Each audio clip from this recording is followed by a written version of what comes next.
بسم اللہ الرحمن الرحیم۔ شروع اللہ کے نام سے جو بڑا مہربان نہایت رحم والا۔ بسم اللہ الرحمن الرحیم۔ السلام علیکم ورحمۃ اللہ وبرکاتہ۔ معزز سامعین گرام،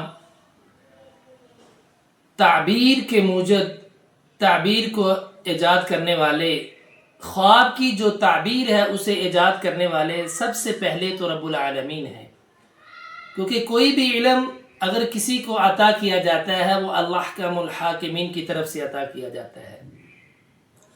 اور انسانیت میں جو سب سے پہلے خواب کی تعبیر کا علم اللہ احکم الحاکمین نے جس کو عطا فرمایا وہ حضرت یوسف علیہ السلام کو اللہ نے عطا فرمایا۔ قرآن پاک میں اللہ احکم الحاکمین نے سورۃ یوسف میں اس بات کا تذکرہ بے شمار مقامات پہ کیا۔ سب سے پہلے آپ دیکھتے ہیں کہ حضرت یوسف علیہ السلام بچپن میں ہے، چھوٹی سی عمر ہے ان کی، یعنی 6-7 سال کی ان کی عمر ہے، اور ان کو خواب آیا، اور اپنا خواب اپنے والد صاحب کے سامنے بیان کرتے ہیں، کہتے ہیں ابو جان مجھے خواب آیا ہے 11 ستارے، چاند اور سورج مجھے سجدہ کر رہے ہیں۔ اللہ اکبر۔ کہا بیٹا اپنا خواب اپنے بھائیوں کو نہ سنانا، اپنے بھائیوں کے آگے اس خواب کو نہ بیان کرنا، وگرنہ وہ تمہارے ساتھ کچھ چال چلیں گے، برا بلا کر سکیں گے۔ بات چلتی رہی، آگے چلتی رہی۔ اللہ احکم الحاکمین نے حضرت یوسف علیہ السلام کو تعبیر کا علم سکھلایا۔ قرآن مجید میں رب العالمین ارشاد فرماتے ہیں وَكَذَلِكَ يَجْتَبِيكَ رَبُّكَ وَيُعَلِّمُكَ مِن تَعْوِيلِ الْأَحَادِيثِ۔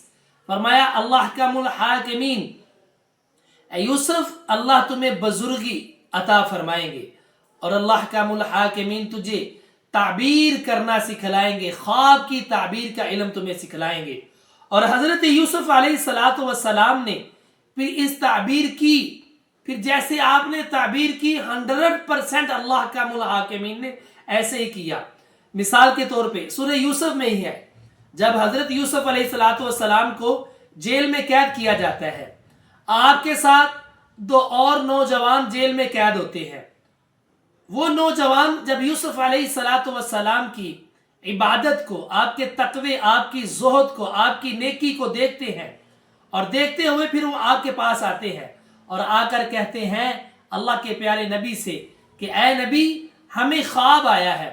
یعنی ان کو اس بات کا علم ہے یا نہیں ہے کہ آپ نبی ہیں یا نہیں ہے، لیکن یہ بات ان کے سامنے تھی کہ آپ نیک برگزیدہ ہیں، اور وہ کہنے لگے آ کر قال احدہما انی ارانی اعصر خمرا، ایک نے کہا کہ میں خواب میں دیکھتا ہوں کہ میں اپنے مالک کے لیے شراب نچوڑ رہا ہوں، یعنی میں اسے شراب بنا کر پیا رہا ہوں۔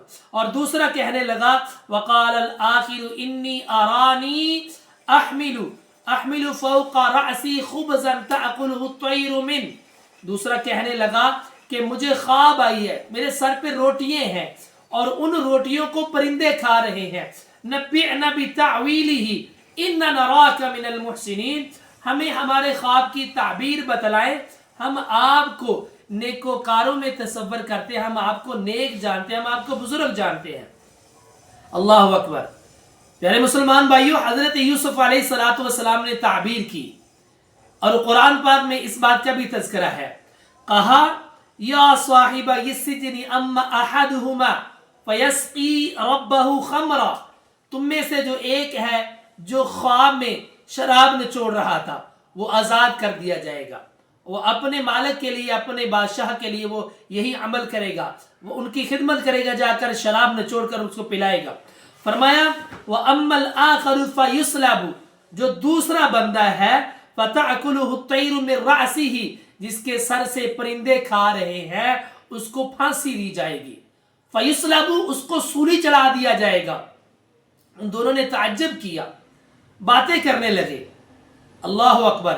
کہا قُضِيَ الْأَمْرُ الَّذِي فِيهِ تَسْتَفْتِيَانِ، اب ایسے ہی ہوگا جیسے آپ نے مجھ سے پوچھا اور میں نے اس کی تعبیر کر دی۔ اللہ احکم الحاکمین، اب آپ کے ساتھ آئندہ ایسے ہی معاملہ ہوگا۔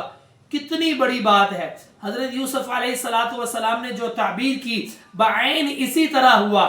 جو سر میں سے، جس کے سر پہ روٹیاں پرندے کھا رہے تھے، اس کو پھانسی دی گئی، اور جو بادشاہ کے لیے شراب نچوڑنے کی جس نے کہا تھا اس کو آزاد کر دیا گیا، اور وہی جو آزاد بندہ ہوا تھا وہی بادشاہ کی خواب لے کر آیا، اس نے ہی آ کر حضرت یوسف علیہ السلام کو دوبارہ بادشاہ مصر کی خواب وہ بتلائی کہ 7 بالیاں ہیں وہ جو ہری تازی، اور 7 دبلی گائیں وہ موٹی گائے کو کھا رہی ہیں۔ وہ خواب آ کر اس نے یوسف علیہ السلام کو بتلائی، حضرت یوسف علیہ السلام نے اس کی تعبیر بتلائی، یعنی حضرت یوسف علیہ السلام خواب کی تعبیر کرنے کے سب سے پہلے موجد ہے۔